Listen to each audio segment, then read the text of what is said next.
উপস্থিত হয়েছি। আজকে হচ্ছে এক বিশেষ দিন। তো এই বিশেষ দিনের মহিমা হচ্ছে যে আজকে ঝুলন যাত্রার শেষ দিন। 5 দিন ধরে ঝুলন যাত্রা চলছে আজকে নিয়ে। আজ বিকেলে শয়ন আরতির সময় ঝুলন যাত্রার সমাপ্তি ঘটবে। আর আজকে হচ্ছে বলরাম জয়ন্তী।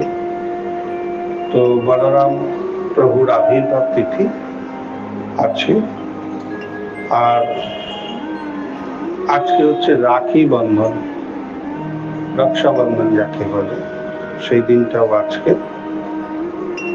তো তিনটে কার্যক্রম আজকের ডেটে আছে।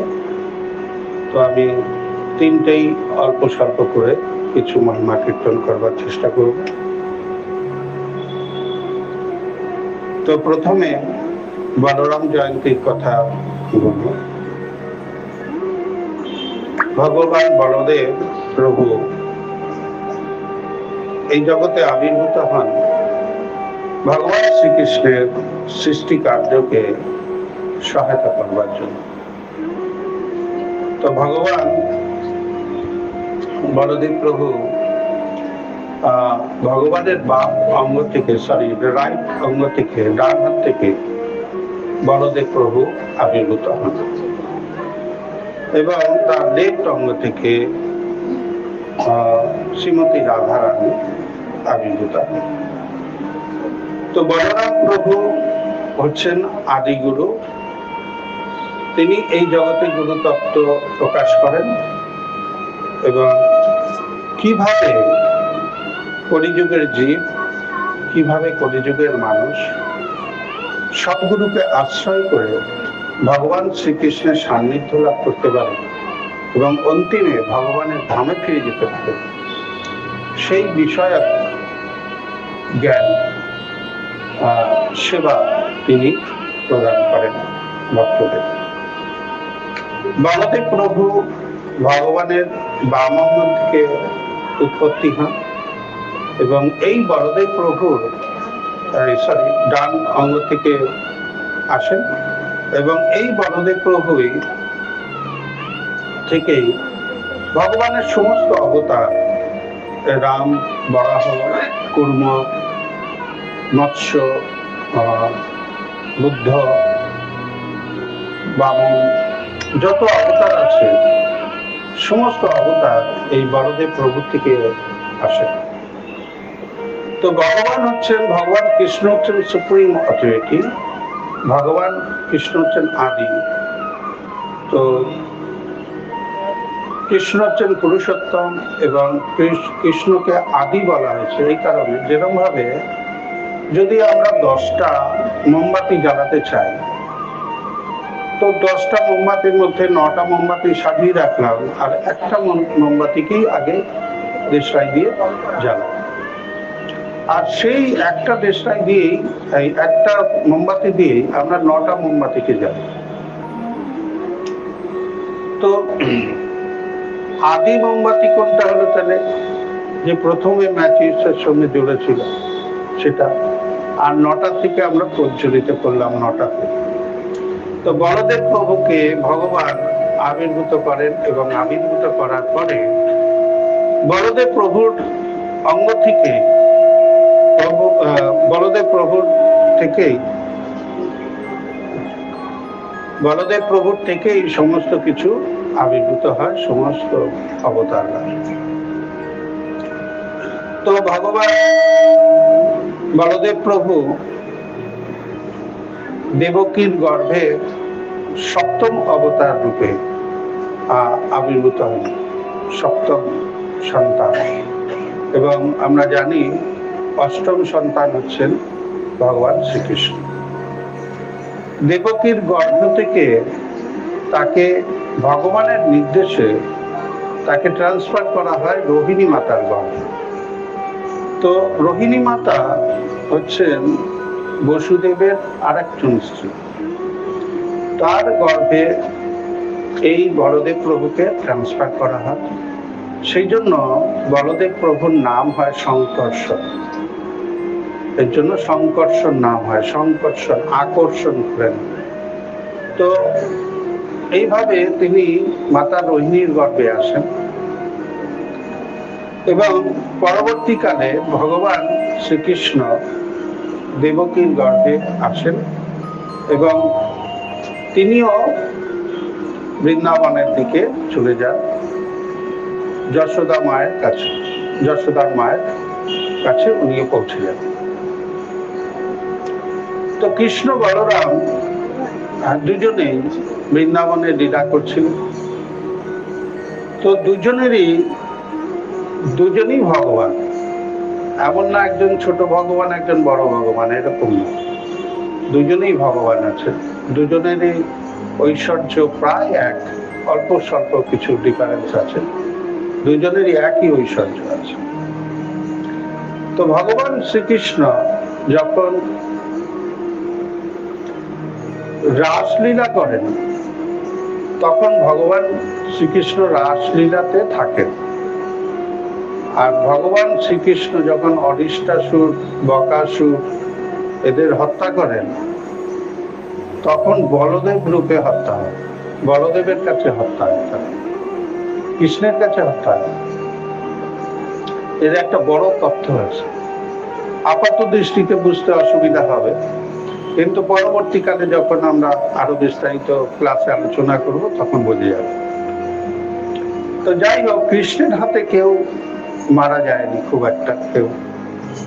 কৃষ্ণের হাতে খালি কংস মামাই মারা হয়েছিল, এক ঘুষিতে মেরে দিয়েছিল, কিন্তু কৃষ্ণ তারপর থেকে আর কাউকে মারবে না ঠিক করেছে। তো মামাকে মারা তো ভালো না, তো মামাকে মারলে একটা বিচ্ছিরি, মামা ভাগ্যের সম্পর্ক খুব গভীর সম্পর্ক। তো সেইখানে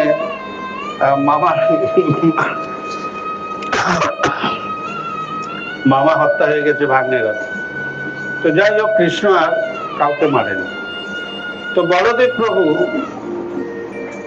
এই জগতে তিনি আসেন ভগবানের সেবা করবার জন্য এবং ভগবানকে সম্পূর্ণরূপে সেবা করবার জন্য বলদেব প্রভু কার্যকারিতা চলে।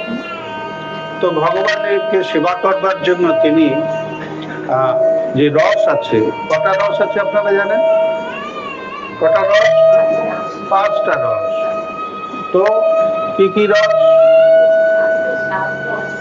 সাক্ষ্য রস আছে, বাৎসরস আছে, শান্তরস আছে, দাস্যরস আছে, মাধুর্য রস আছে, 5টা রস আছে। হ্যাঁ, বাৎসল্য রস আছে। তো 5টা রস আছে। এই 5টা রসে সাধারণত একজন করে কেউ সেবা করতে পারে, কিন্তু বলদেব প্রভু একটু এগিয়ে আসলে কোনো সমস্যা নেই, একটু এগিয়ে আসলে তো ভালো করে বুঝতে পারবে।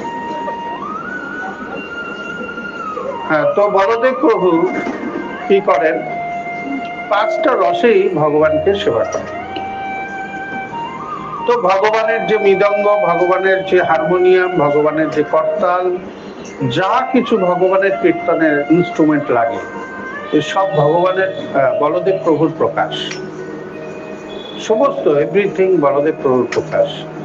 ভগবানের অল্টার, ভগবানের বাঁশি, ভগবানের ড্রেস, ভগবানের অর্নামেন্টস, সমস্ত ভগবানের জুতো, সব বলরাম ব্যান্ড।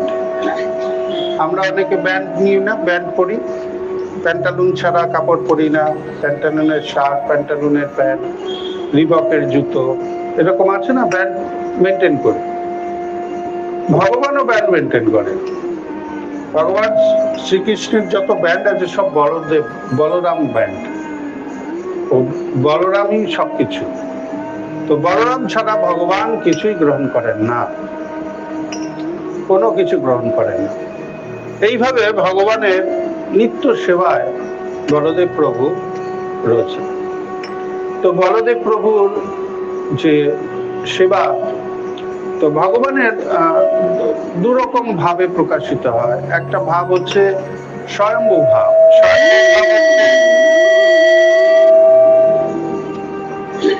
স্বয়ম্ভু ভাব হচ্ছে ভগবান নিজেকে সম্পূর্ণভাবে প্রকাশ করেন। স্বয়ম্ভু ভাব ভগবান নিজেকে প্রকাশ করেন। ওর মধ্যে ভগবান যেমন ভগবান রাসলীলা করেন, রাসলীলাতে তিনি স্বয়ম্ভু ভাব প্রকাশ করেন। অর্থাৎ তার যে রূপ, তিনি অনন্ত রূপে নিজেকে বিস্তার করতে পারেন, অনন্ত রূপে তিনি বিস্তার করতে পারেন। তো রাসলীলাতে আমরা দেখেছি ভগবান অনেক গোপীদের সঙ্গে আলাদা আলাদা করে নৃত্য করছেন, সেখানে নিজেকে তিনি প্রকাশ করেছেন, এটা তার স্বয়ম্ভু রূপ। আর একটা আছে, তিনি 16,108 মহিষীর সঙ্গে ছিলেন দ্বারকায়, তখনও সমস্ত মহিষীর কাছে কৃষ্ণ আলাদা আলাদা ছিলেন, আলাদা আলাদা ভাবে থাকতেন। তো এটাও তার স্বয়ম্ভু রূপ। আর একটা হচ্ছে বৈভব রূপ। বৈভব রূপ হচ্ছে, সেটা হচ্ছে তার রূপ এবং কার্যকারিতা কিছু চেঞ্জ আছে এখানে। রূপের আর কার্যকারিতার কিছু চেঞ্জ আছে। রূপের কি চেঞ্জ আছে? তো এই রূপে হচ্ছে বলদেব প্রভু আছে। তো রূপের কি চেঞ্জ আছে? তিনি হোয়াইট আর কৃষ্ণ ব্লুইশ। তো রূপের চেঞ্জ হচ্ছে উনি হোয়াইট। আর কর্মের কি আছে? উনি সেবক, উনি সেবা করতে ভালোবাসেন। একজন সেব্য ভগবান আর একজন সেবক ভগবান। সেব্য ভগবান হচ্ছেন কৃষ্ণ, যিনি সেবা গ্রহণ করেন, আর একজন সেবা করেন, সেব্য ভগবান, সেবা ভগবান। তো সেবা ভগবান হচ্ছেন বলদেব প্রভু। এইভাবে বলদেব প্রভু সমস্ত সময় ভগবানকে তিনি সেবা করেছিলেন, প্রতি মুহূর্তে প্রতি জায়গায় সঙ্গে সঙ্গে থাকে। তো আমরা দেখতে পাই রামরূপে ভগবান যখন এসেছিলেন, অবতার রূপে ভগবান শ্রী রামচন্দ্র, সেখানে শ্রী লক্ষ্মণ প্রভু এসেছিলেন। তো আরেকটা আমরা দেখতে পাই যে যখন ভগবান শ্রীকৃষ্ণ এসেছিলেন, তখন বলদেব প্রভু রূপে তিনি এসেছিলেন। আবার যখন চৈতন্য মহাপ্রভু রূপে আসলেন, তখন নিত্যানন্দ রূপে তিনি এখানে আসলেন। অর্থাৎ বলদেব প্রভু কখনো বড় ভাই, কখনো ছোট ভাই হয়ে তিনি সঙ্গে সঙ্গে ঘুরতে থাকেন।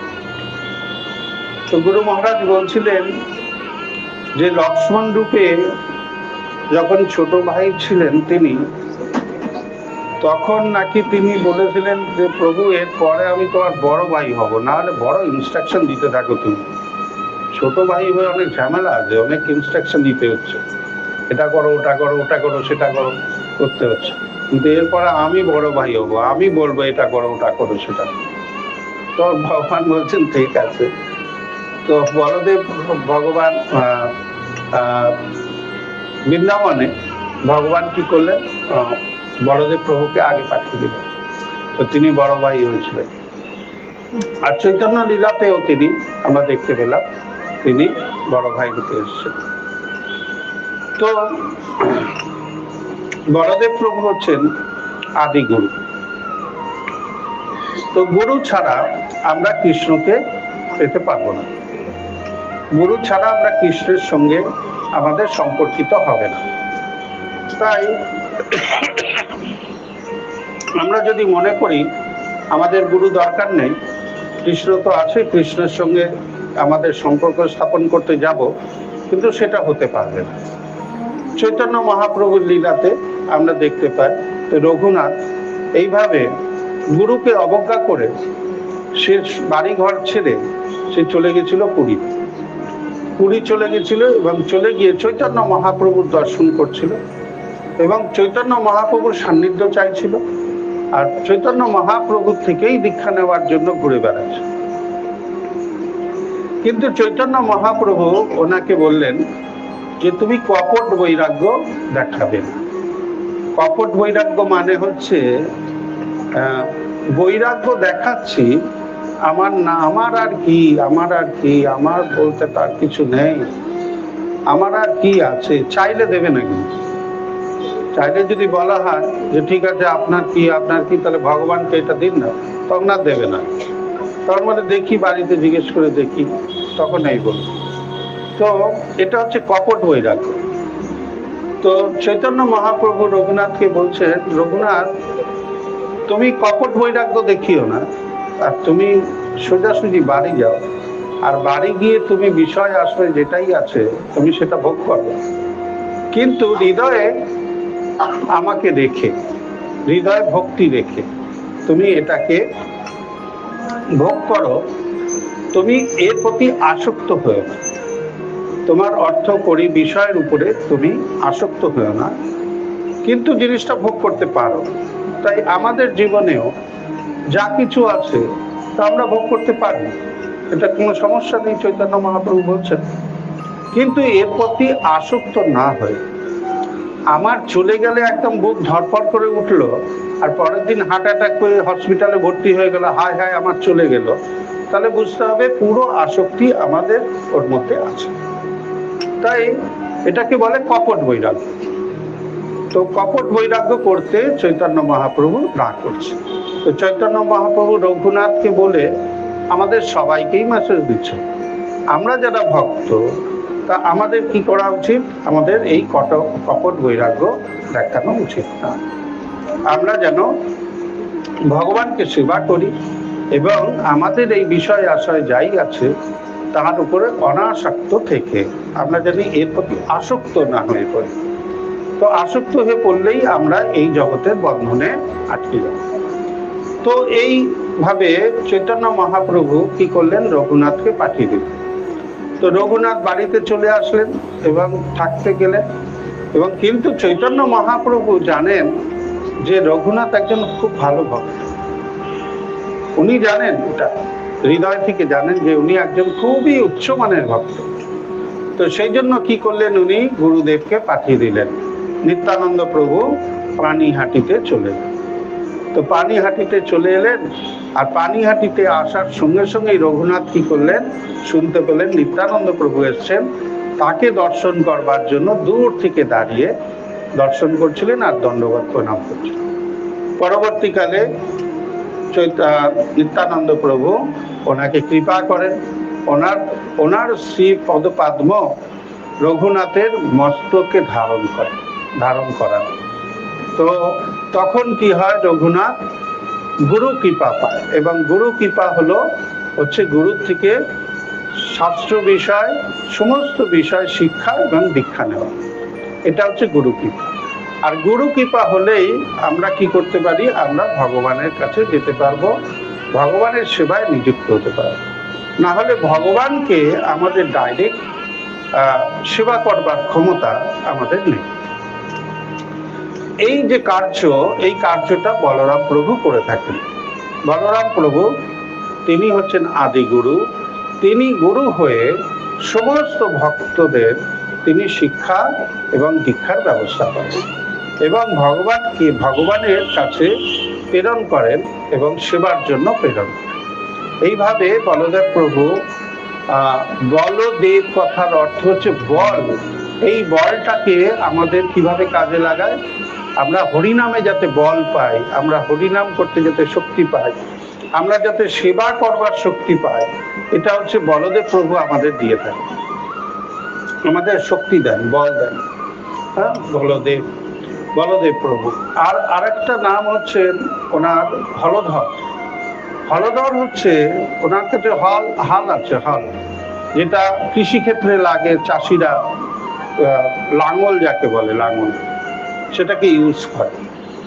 তো গুরু মহারাজ বলছেন যে হাল মানে হচ্ছে, হলধর কথার অর্থ হচ্ছে আমাদের জীবনের সমস্ত যা কিছু সমস্যা, সমস্ত হাল সমাধান করবার ক্ষমতা বলদেব প্রভুর আছে।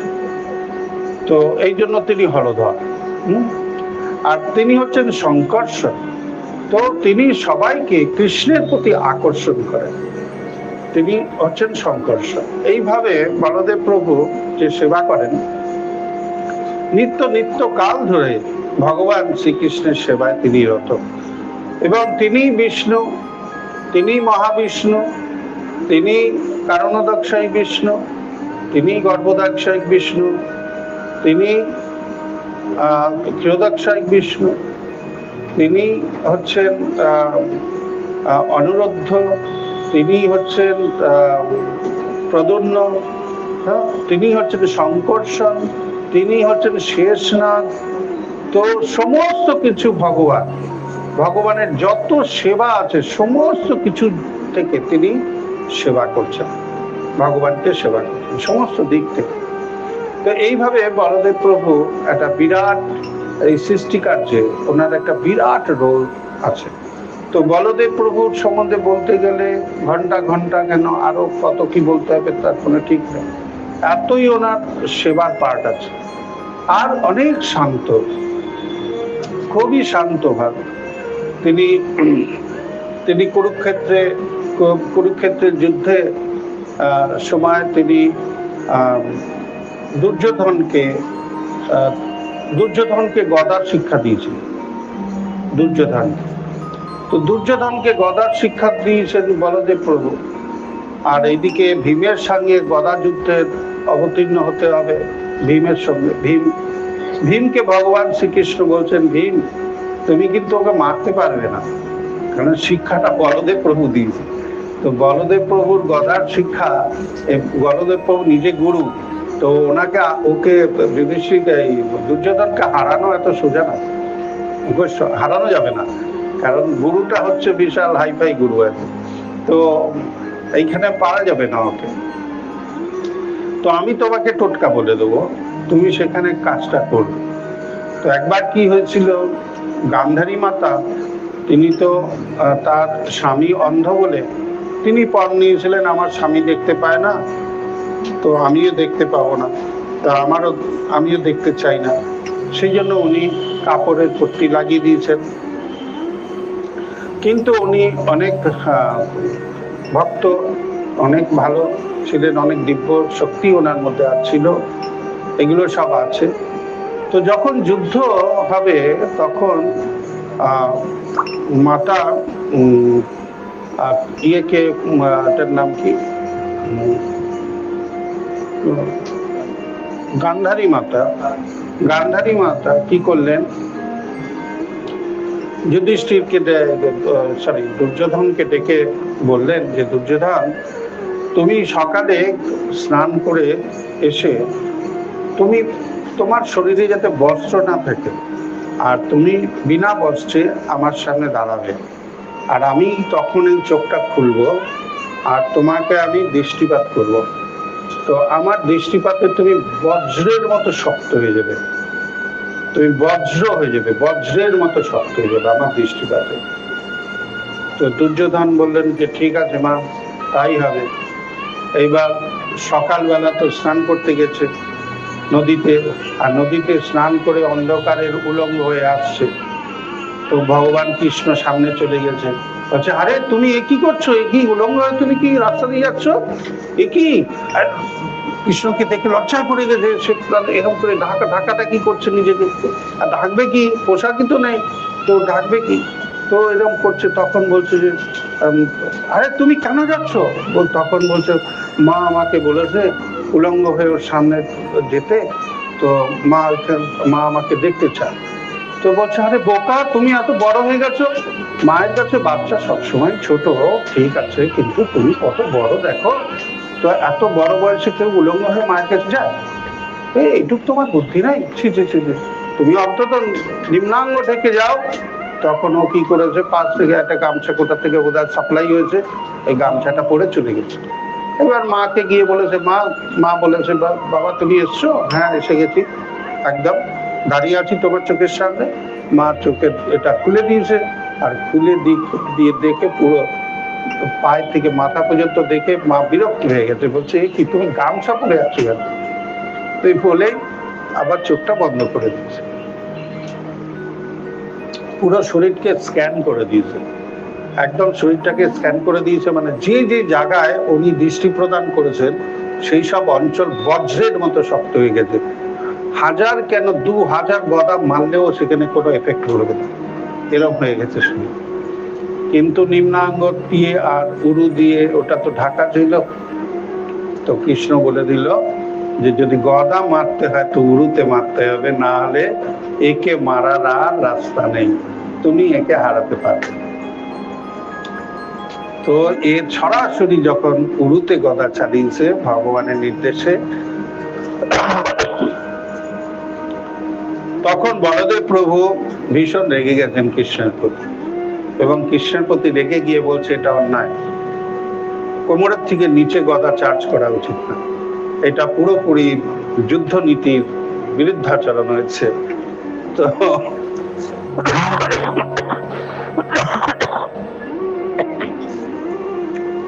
তো তখন উনি রেগে যুদ্ধক্ষেত্র থেকে উনি চলে গেছেন, এবং তারপরে যে যুদ্ধ হয়েছে একটুও মধ্যে তিনি ছিলেন না, আর তিনি রাগ করে চলে গেছেন ওটার নাম কি, তীর্থ দর্শন করতে। তিনি সব তীর্থ দর্শন করেছেন। তো এইভাবে গদাধর প্রভু বলদেব প্রভু এইভাবে তিনি অনেক লীলা করেছেন, অনেকজনকে মেরেছেন।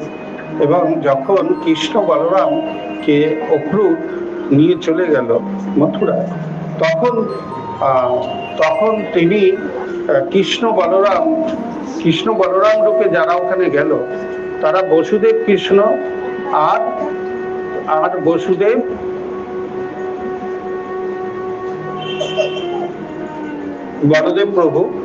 বলদেব প্রভু তারাই গেলেন ওখানে।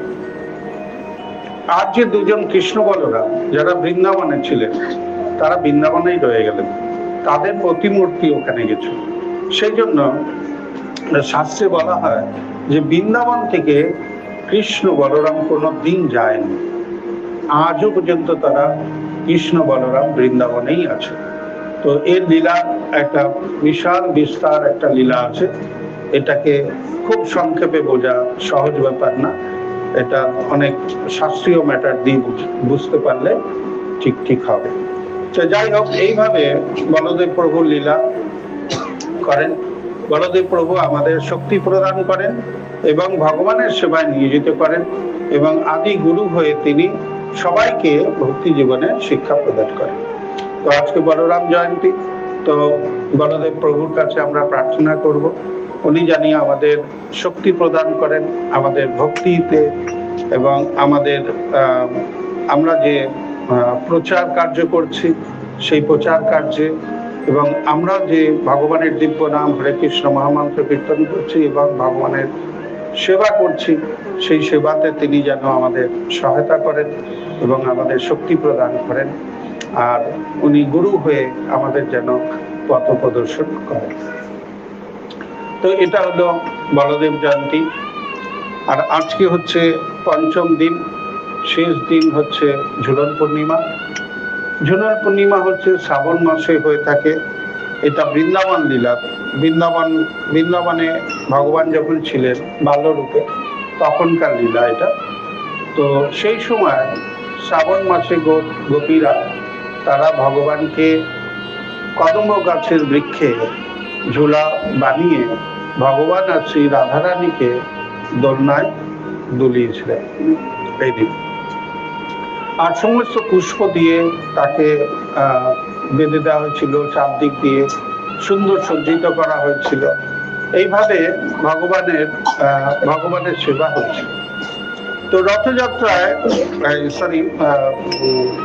ঝুলন যাত্রায় আমরা দেখতে পাই যে এখানে ভগবানকে সেবার জন্য ভক্তরা কিভাবে সেবা করছে।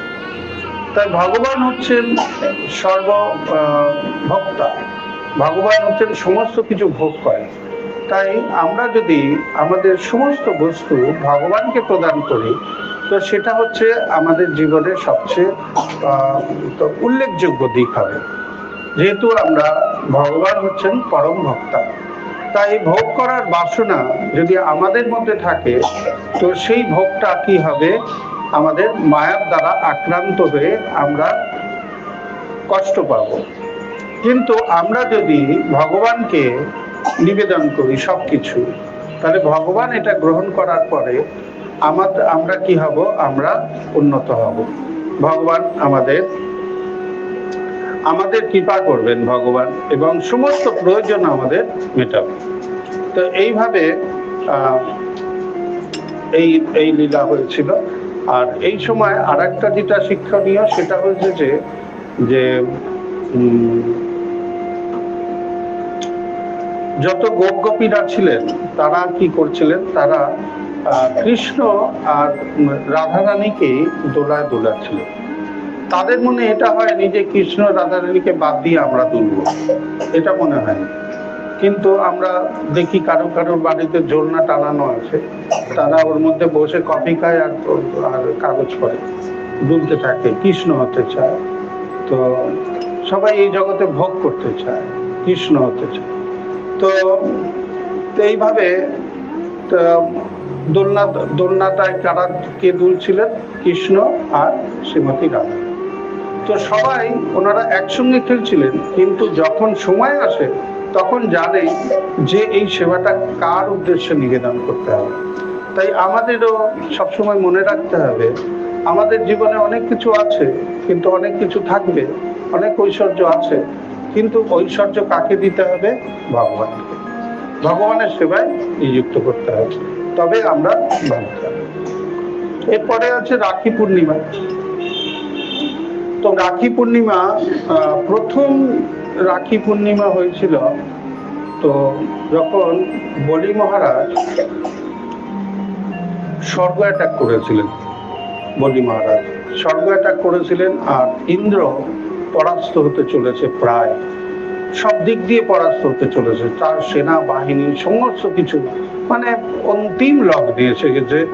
আর কিছুক্ষণের মধ্যে ভোটের ফলাফল ঘোষণার মতো, আর কিছুক্ষণ পরেই ঘোষণা হবে বলি মহারাজ জিতে গেছেন, স্বর্গ বলি মহারাজের আন্ডারে চলে গেল। খালি ঘোষণা হওয়ার সময় বাকি ছিল। সেই সময় শচী দেবী, ইন্দ্রের পত্নী, তিনি ভগবান নারায়ণকে কাতর প্রার্থনা করতে লাগলেন যে প্রভু, তুমি কৃপা করে আমার স্বামীকে এবং এই স্বর্গ রাজ্যকে রক্ষা করো। তো তুমি যদি রক্ষা না করো পুরো সৃষ্টির অবসান হয়ে যাবে, তুমি কৃপা করো। এইভাবে খুব কাতর প্রার্থনা করলেন। তখন ভগবান নারায়ণ তিনি আবির্ভূত হয়ে এবং একটা কবচ দিলেন শচী দেবীকে। শচী দেবীকে একটা কবচ দিলেন, আর সেই কবচটা দিয়ে বললেন যে এটা ইন্দ্রের কাছে গিয়ে ইন্দ্রকে পরিয়ে দাও যত তাড়াতাড়ি সম্ভব। শচী দেবী তখন ওই যুদ্ধক্ষেত্রে গিয়ে কোন রকমে গিয়ে সেইটা হাতে পরিয়ে দিয়েছিল ওই কবচ। আর সেই কবচ পরার পর থেকে পুরো পাল্টা ঘুরে গেল, পাশা পুরো ঘুরে গেল। এবার বলি মহারাজ হাঁটতে থাকলেন। যারা মরে গেছিল তারা উজ্জীবিত হয়ে গেল, তাদের অস্ত্র আবার কাজ করা শুরু করে দিল। আর কিছুক্ষণের মধ্যেই যেটা ইন্দ্রের পরাস্ত হওয়ার কথা ছিল সেখানে ঘোষণা হয়ে গেল বলি মহারাজ পরাস্ত হয়েছে। তো এটা হচ্ছে রক্ষাবন্ধন, এটা হচ্ছে প্রথম হয়েছিল রাখি, এটা হচ্ছে ফার্স্ট রাখি। তো এইভাবে একবার দ্বারকাতে ভগবানকে একজন এনে বলছিল, ভগবান আখ খুব ভালো খেতে, আমাদের ইয়েতে খেতে আখ হয়েছে, তোমার জন্য নিয়ে এসছি। এখন ভগবানকে যে প্রীতি ভরে যা কিছু দেবে ভগবান তো গ্রহণ করে। উনি বলেছিলেন আমাকে প্রীতি ভরে যেটা দেবে পত্র পুষ্প ফলন হয়ে, অন্য কিছু না, প্রীতি ভরে দিলে ওটা খায় না আর কি, প্রীতি ভরে দিলেও। তো যদি দেবেন, তো ভগবানকে আখ দিয়েছে। ভগবান কি করছে, এটা ছিলে আখ খেতে গেছে। তো হাতটা একটু কেটে গেছে, অল্প একটু কেটে গেছে। তো এখানে সত্যভামা ছিল, আর অনেক মাতেরা ইয়েরা মহিষীরা ছিলেন। তারা তো মহিষীরা ছিলেন, কিন্তু তারা এই এটা না ওটা যেটা আনো বান্নালো এই করতে করতে তাদের মানে একদম হইচই ফেলে দিয়েছে, এটা না ওটা। কিন্তু ওখানে দ্রৌপদী মাতা ছিল। দ্রৌপদী মাতা সঙ্গে সঙ্গে কি করলেন, তারা হাতের আঁচল ছিঁড়ে তিনি সঙ্গে সঙ্গে কৃষ্ণের হাতে দিলেন। কৃষ্ণ তখন বলে দেন, এই আঁচল, এই শাড়ি এই শাড়ির ছোট্ট শাড়ি একদিন অক্ষয় হয়ে তোমার কাছে ফিরে আসবে। কৃষ্ণ তখন বলেছে। পরবর্তীকালে আমরা যখন দেখলাম যে দ্রৌপদী মাতার যখন খুব বিপদ হলো, পঞ্চ পাণ্ডব এত শক্তিশালী, বড় বড় ধনুর্ধর, এত গদাধারী সবকিছু থাকতেও তো কেউ ভারী সভায় কেউ দ্রৌপদী মাতার লজ্জা বাঁচাতে পারলেন। পরবর্তীকালে এই শাড়ির দান তিনি দিয়ে দিলেন, কৃষ্ণ দিয়ে দিলেন। এখন শাড়ি টানছে না কে কাকে টানছে বুঝতেই পারলেন না যে টানছিল, কিন্তু সে টানতে টানতে টানতে টানতে সে নিজেই অজ্ঞান হয়ে গেল। এত শাড়ি ভগবান সাপ্লাই করল, খালি কি একটুখানি হাতে পট্টি বেঁধে দিয়েছে। তো এটা হচ্ছে রক্ষাবন্ধন। রক্ষাবন্ধন মানে যে কেউ মাতা পিতা সন্তান সন্ততি ভাই বোন বন্ধু আত্মীয় স্বজন সবাইকে এই রাখি পরাতে পারে। রাখি পরানোর যে একটা স্পেশালিটি করে দেওয়া হয়েছে, ভাই বোন রাখি পরানো, এটা যে স্পেশালিটি করে দেয় শাস্ত্র এটাকে মানে। শাস্ত্রের সঙ্গে যে যুক্তি আছে সেটা হচ্ছে রক্ষাবন্ধন। রক্ষা করতে হবে, রক্ষা করতে হবে। সে ভাইও হতে পারে, বোন হতে পারে, বাবা হতে পারে, মা হতে পারে, সন্তান হতে পারে, কেউ হতে পারে। তো আমরা কি করব? তাদের বন্ধনে আবদ্ধ করব, রক্ষাবন্ধন এই জন্য বলা হয়েছে। তো এইভাবে রক্ষাবন্ধন চলে এই সময়। এখানে সবাই সবাইকে পড়ে। ভগবানকেও হাতে রাখি পরানো যাবে। আমরাও চাই ভগবানকে জানি ঠান্ডায় ঠান্ডায় আমরা কাশছি পাচ্ছি, ভগবানকে যেন জ্বর পর না আসে, তো ভগবান যেন ভাইরাস অ্যাটাক না হয়, তো আমরাও রক্ষাবন্ধন করব। ভক্তের ভাব থাকতে হবে। ভক্ত কিভাবে ভগবানকে ভালোবাসে, ভাব আছে, তাই না? আমাদের গরম লাগছে কিন্তু ভগবানের গরম লাগে না। তার কারণ হচ্ছে তার শরীরটা হচ্ছে সচ্চিত আনন্দময় দিয়ে তৈরি। তো আমাদের মতো রক্ত মাংসের শরীর না, তাই ভগবানের গরম লাগার কথা না, ভগবানের গরম ঠান্ডা লাগার কথা না। কিন্তু ঠান্ডা হলে সবাই ওনাকে সোয়েটার পরিয়ে দেবে, আর গরম হলে ফ্যান চালিয়ে দেবে, এসি চালিয়ে দেবে। তো এটা হচ্ছে ভক্তের ভাব। কারণ আমার যদি গরম লাগছে তো আমার প্রভুরও গরম লাগছে। তো আমার খিদে পেয়েছে তো প্রভুর নিশ্চয়ই খিদে পেয়েছে। তো আমার এটা খেতে ভালোবাসি, একটা দোকান থেকে না কিনে বাড়িতে বানিয়ে ওটা ভগবানকে দিতে হবে। কারণ ওটা ভগবানকে দিলে ভালো হবে। ভগবান আমি এটা খেতে ভালোবাসি, তুমিও খাও। এটা হচ্ছে ভক্তের ভাব। তো আমাদের মধ্যে যত সুন্দর ভাব থাকবে তত ভগবান আমাদের কাছে আপন হবে। তো এইভাবে যত ফেস্টিভ্যাল হয়, তো ভগবান চান যে সমস্ত ফেস্টিভ্যালে ভক্তরা তাকে নিয়ে তার গুণকীর্তন করুন, তাকে সেবা করুন। এটা ভগবান চায়।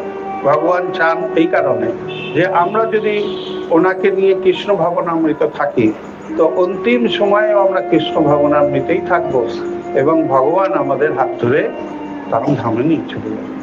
তো এই জন্য আমাদের ফেস্টিভ্যাল দেওয়া আছে, যাতে সমস্ত ফেস্টিভ্যালে আমরা যত্ন সহকারে ভগবানের সেবা করতে পারি। হরে কৃষ্ণ কৃষ্ণ কৃষ্ণ হরে হরে, হরে রাম রাম রাম।